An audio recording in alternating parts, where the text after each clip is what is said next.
दोस्तों नमस्कार, मैं नीरज आपका अपने कार्यक्रम विचार चक्र में स्वागत करता हूं। जैसा कि अभी अभी एक खबर उभर करके सामने आ रही है कि औरंगाबाद के समीप कुछ मजदूर जो पैदल ही मध्य प्रदेश में जा रहे थे। जाहिर है कि ये पैदल कोई शौक से नहीं चल रहे थे और ना ही इनको पटरियों पर जंगलों के बीच में भूखे प्यासे यूं ही कोई घूमने का शौक रहा था।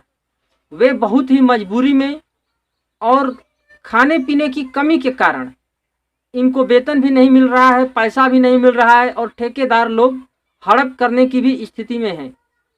और यहाँ तक इन लोगों पर दबाव बनाया जा रहा है कि ये लोग अपने गांव न जा सकें, इसलिए ये लोग पैदल ही जा रहे थे। और बताया ये भी जा रहा है कि ये लोग भुसावल से शायद ट्रेन पकड़ने वाले थे।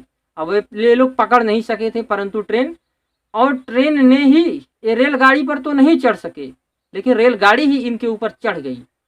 बताया जा रहा है कि ये लोग अत्यधिक थकान और थकावट के कारण उन्हीं पटरियों पर सो गए थे।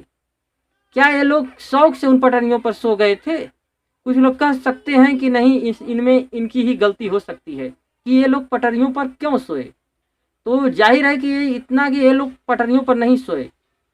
हो सकता है कि ये लोग थकान से सो गए हों, या फिर यह भी हो सकता है कि ये लोग इन पटरियों पर जाते हुए भूख और प्यास से बेहोशी की स्थिति में आ गए हों, इसलिए वहीं पे गिर पड़े हों। क्योंकि नींद, यदि किसी को सामान्य नींद यदि आती है तो जब ट्रेन के आने की आवाज़ और पटरियां भी हिलती हैं तो व्यक्ति उठ सकता है। ट्रेन की हॉर्न की आवाज़ भी बहुत ही ज़्यादा होती है। तो इससे तो यही समझ में आ रहा है कि इसमें हो न हो, कहीं न कहीं इसमें सरकार की, केंद्र सरकार की और राज्य सरकारों की, क्या कहा जा सकता है, लेकिन गलती तो है। क्योंकि इतना ज़्यादा ये जो आनन फानन में जो फैसला लिया गया और इसके बारे में ज़रा भी विचार नहीं किया गया कि इसके लॉन्ग इम्पैक्ट क्या होंगे। इसकी वजह से ऐसी ऐसी घटनाएं रोज़ सामने आ रही हैं कि जिनको देख करके किसी भी सहृदय व्यक्ति का हृदय कांप जाए। कहीं पे कोई महिला सूरत से पैदल निकल पड़ी है अपने बच्चे को लेकर के इलाहाबाद के लिए। कहीं पर कोई महिला अपने 17 दिन के दुधमुहे बच्चे को लेकर के रोड पर चलने के लिए मजबूर हो चुकी है। यह एक ऐसी तमाम घटनाएं निकल करके सामने आ रही हैं। ज़रूरत है केवल ध्यान देने की। अभी ये जो लॉकडाउन करीब तीसरी बार बढ़ाया जा रहा है, ये बराबर एक्सटेंड किया जा रहा है और सोशल जो डिस्टेंसिंग के नाम पर भी कई सारे कारखाने बंद हैं, जिसकी वजह से बेरोजगारी बहुत ही ज़्यादा बढ़ रही है और बेरोजगारी बढ़ती ही जा रही है। कितने सारे कारखाने बंद हो चुके हैं और कोरोना से लोग तो केवल संक्रमित हो सकते थे, जिसमें से कि बड़े बड़े डॉक्टरों ने, डॉक्टर जैकब जान और कई बड़े बड़े डॉक्टरों ने, जिनके पास अच्छी भली डिग्रियां हैं, इन लोगों ने भी इस बात को एकदम साबित कर दिया है कि कोरोना कोई ऐसी महामारी नहीं है कि नहीं जिसको लगा वो वहीं पे ढेर हो गया और मारा जाएगा। इस विषय में जो मीडिया ने बार बार जो इतना ज़्यादा प्रचार मीडिया ने कर दिया है, इस हाइप का इतना ज़्यादा प्रचार कर दिया है कि नहीं, कोरोना से लोग इतने ज़्यादा भयभीत हो जा रहे हैं कि कोरोना के टेस्ट हुआ नहीं कि कुछ लोगों की आत्महत्या करने की भी खबरें सामने आई हैं। ऐसा क्यों हुआ?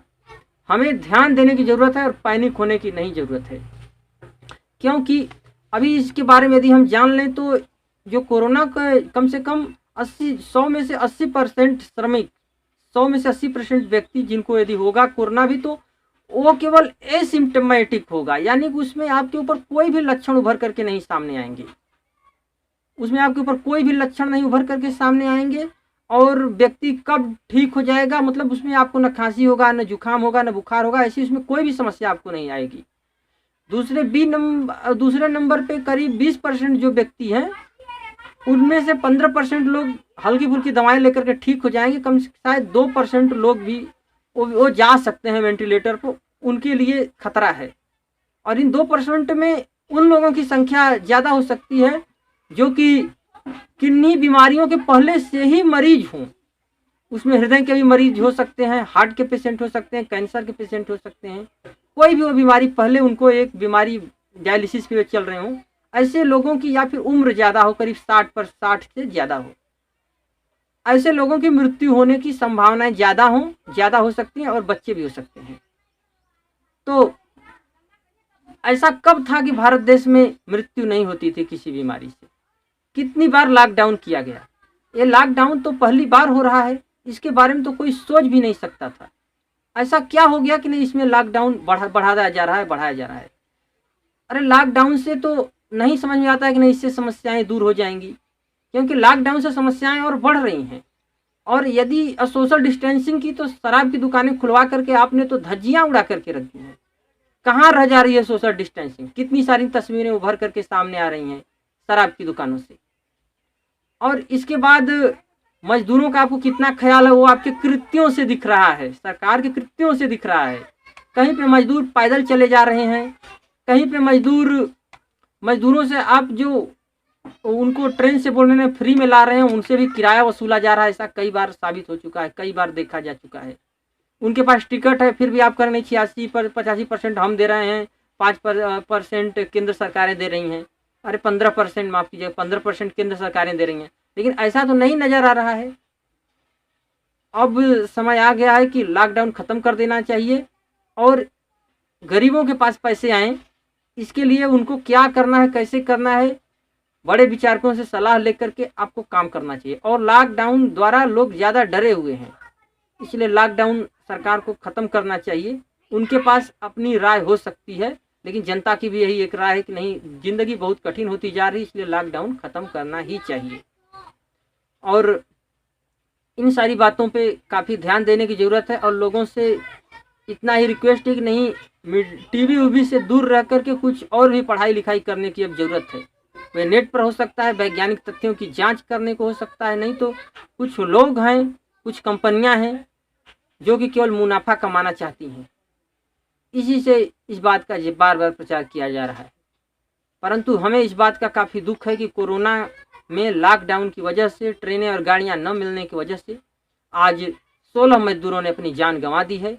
इसका हमें बहुत ही ज़्यादा तकलीफ है। सरकार को भी समझने की ज़रूरत है।